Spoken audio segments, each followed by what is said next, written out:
Extended Epilogue, Power Play. The Proposal. 6 months after the book ends, Malik Donovan had faced down championship pressure, game-winning shots with seconds on the clock, and hostile crowds in enemy arenas. None of that compared to the terror of the ring box burning a hole in his jacket pocket. 3 weeks. He'd been carrying it for 3 weeks. The jeweler in Charleston had assured him it was perfect, a simple solitaire diamond on a gold band, elegant without being flashy, classic without being boring. The kind of ring that said, "I see you, I know you, I chose you." But finding the right moment, that was harder than any hockey play he'd ever executed.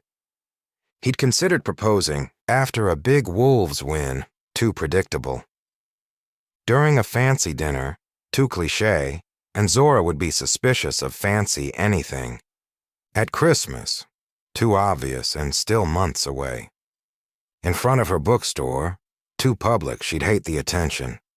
So the ring stayed in his pocket, waiting. Tonight was supposed to be simple. Family movie night at Zora's apartment. Jamal picked the movie, Black Panther, for the 3rd time this month. Malik was bringing pizza, normal Saturday night stuff. Except Malik couldn't stop touching the ring box in his pocket. "You okay?" Zora asked when she opened the door, eyeing him suspiciously. "You look nervous." "Playoffs coming up," he said, which wasn't entirely a lie. Just thinking about strategy. Mm-hmm. She didn't believe him, but she let it go. "Jamal's setting up the movie. You remembered extra cheese on the pizza?" "Have I ever forgotten?" "No," she admitted with a smile that made his chest tight. "You never forget." That smile, that trust. That's what he was proposing to. Not just Zora, but this life they'd built, this family. The movie was halfway through when Jamal fell asleep on the couch, head on Malik's lap, feet stretched toward Zora. Malik looked down at the kid, his kid, in every way that mattered, and felt that familiar surge of protective love that still surprised him sometimes. "He's out," Zora whispered, running her hand gently over Jamal's shoulder. "Long day at Barrett Park.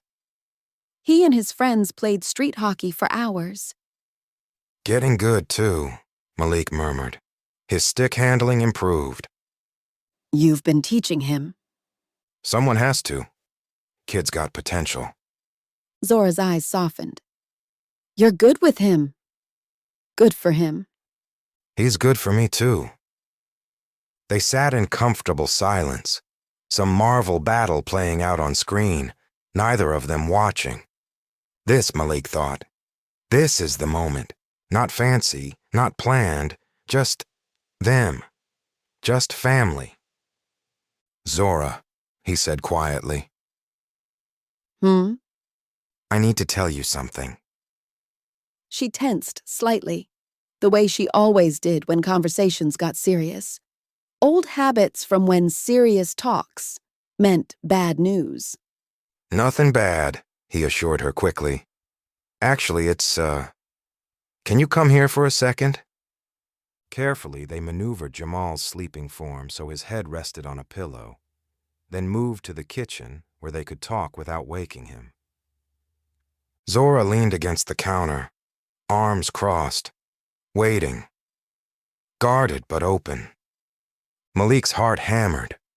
All those speeches he'd practiced about love and partnership and building a future vanished from his brain.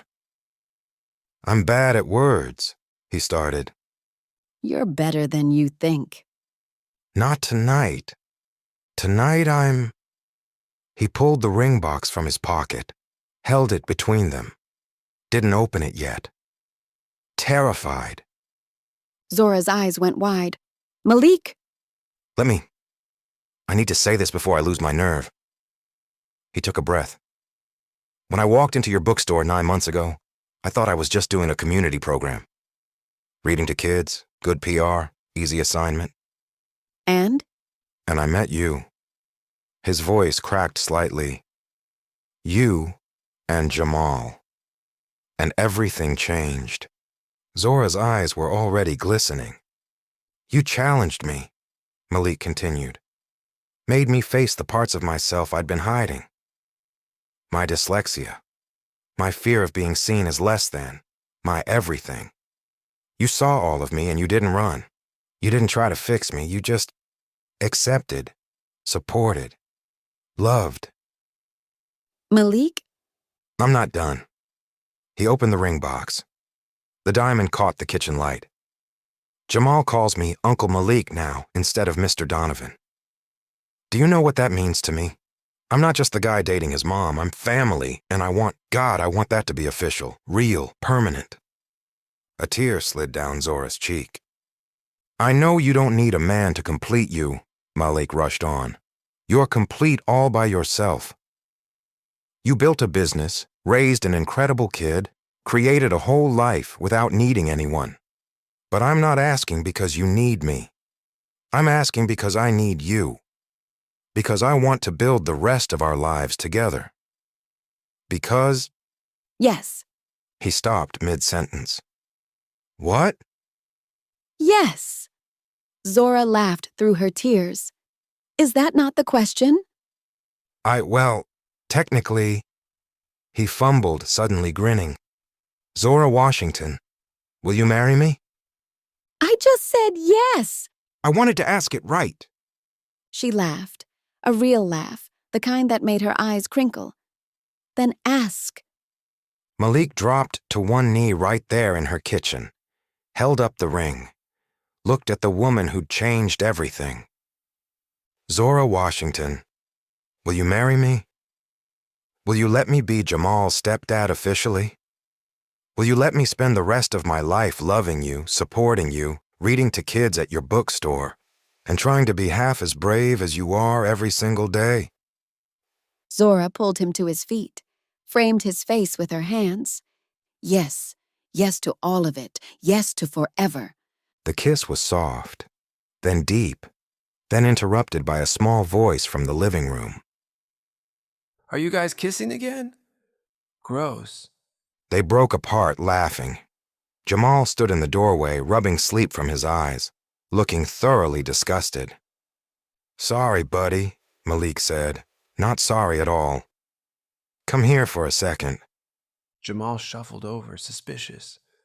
So, Malik crouched to his level. How would you feel about me marrying your mom? Jamal's eyes went wide. Really? Really? If it's okay with you. Would you be my dad then? Malik's throat went tight. Stepdad, technically. But yeah, if you want me to be. Jamal looked at his mom. Can I call him Dad instead of Uncle Malik? Zora's tears started fresh. Baby, you can call him whatever feels right to you. Cool. Jamal turned back to Malik. So if you marry Mom, does that mean you'll live here? And I can see you every day? And you'll come to all my hockey games? Every single one, Malik promised. I'm not going anywhere, Jamal. Ever. Even when you get traded? If I get traded, we all go, together. That's what families do. All of us. Jamal looked between them. Like a real family. The realist, Zora said, her voice thick with emotion. Jamal considered this for approximately 3 seconds before launching himself at Malik. This is the best day ever. Malik caught him, held him tight, and looked over the kid's head at Zora, his fiancée, holy shit, and saw his whole future in her eyes. Not perfect, not easy, but theirs. Worth fighting for, worth building, worth everything. Can we tell everyone tomorrow? Jamal asked, pulling back. Can I tell my class? Can we tell Grandma Elaine? Can we tell Andre and Kiara? And can we... We can tell everyone, Zora laughed. But right now it's late. Bedtime.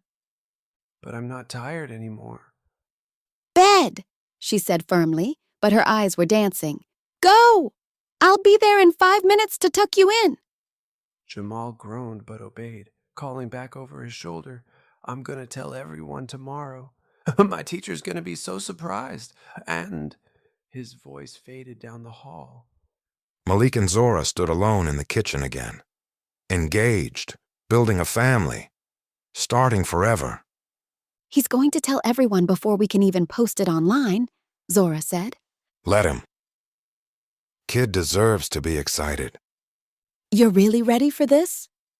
Marriage? Insta-fatherhood to a 9-year-old? The chaos? Zora. Malik pulled her close. I've been ready since you let me into your world. The chaos is the best part. She looked at the ring on her finger, finally on her finger where it belonged.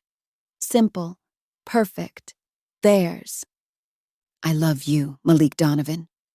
I love you too, future Mrs. Donovan. Oh, we're hyphenating. Donovan Washington. Keep up. He laughed. Yes, ma'am. Whatever you want. Good answer. They kissed again. Softer this time. A promise. A beginning. A happily ever after. That was just getting started.